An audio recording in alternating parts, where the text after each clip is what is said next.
Hey, this is Mike McAdam from Gen X Guitar. Today, I want to talk a little bit about the passing of Jeff Beck. Like a lot of other people, I was very just upset to hear about Jeff Beck passing away, especially when he just played in our area a couple of months ago, and a lot of the reports of his tour and how he'd been playing had been really positive. So it's always shocking to see someone just vanish. As far as I know, he hadn't been sick. There wasn't any previous illness. He's just gone. So I want to talk a couple of minutes about Jeff Beck and kind of his impact on me as a musician over the years.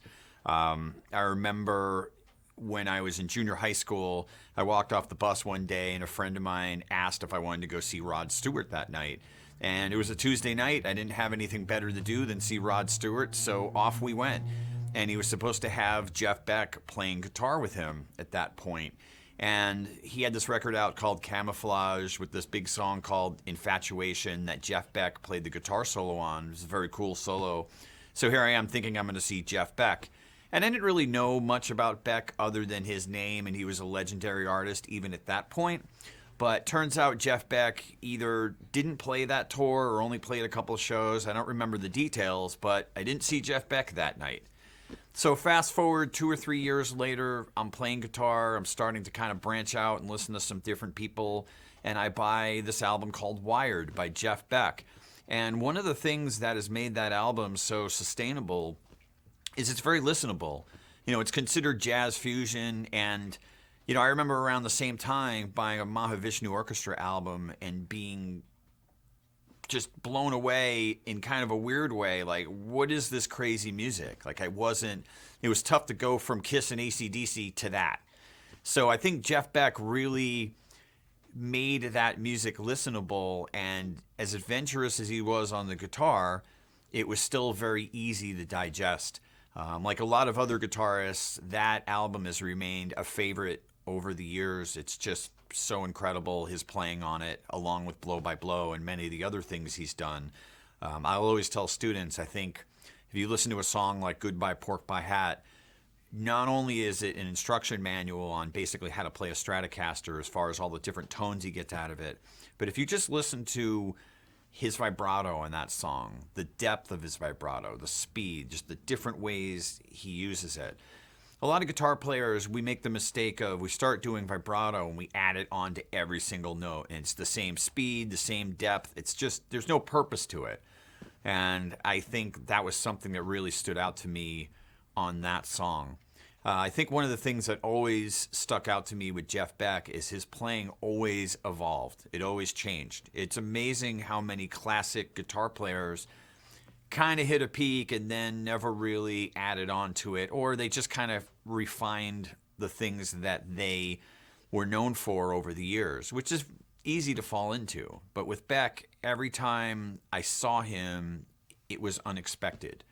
So the first time I actually saw him was in the fall of 1989 at the Worcester Centrum with Doug, our camera guy. It was a double bill with him and Stevie Ray Vaughan, and tragically Stevie Ray Vaughan passed away a few months later. But that was one of those nights. I remember I'd been playing guitar for a couple of years at that point, and it was that moment where I'm like, okay, do I really want to play this instrument? If a guy is going to be that good and that amazing, and he had that quality about him where, and I've only seen a few other guitarists that could do this, where he could just take a note and put it right through you. I mean, just bam. I've seen Derek Trucks do that, and I've seen maybe a small handful of other guys do that. I was fortunate enough later to see him and Trucks on the same day. But that show was amazing, and I think Beck hadn't toured much for a while. I know in about 2005 he started playing again, and I think that was the first time he'd done anything in a while. And at that point, I saw him and remember thinking to myself, okay, this guy's about 60. He is a national treasure as far as I'm concerned. Anytime he's in town, I'm going to find my way to that show because it was always just a treat to see him. So I was fortunate enough to see him about 6 or 7 times after that over the years. I did not see him on this last tour, unfortunately. It just didn't line up where I was able to go. But I've said this to people for a long time. Jeff Beck is the best guitarist I've ever seen in person. Just absolutely amazing. And he really was a guitarist. Like, you talk to people who, I was talking to a friend of mine, he's like, well, what was he really known for? Because he was never really in a big band. He never had any big hits. But he was just one of those guys, those who knew, knew.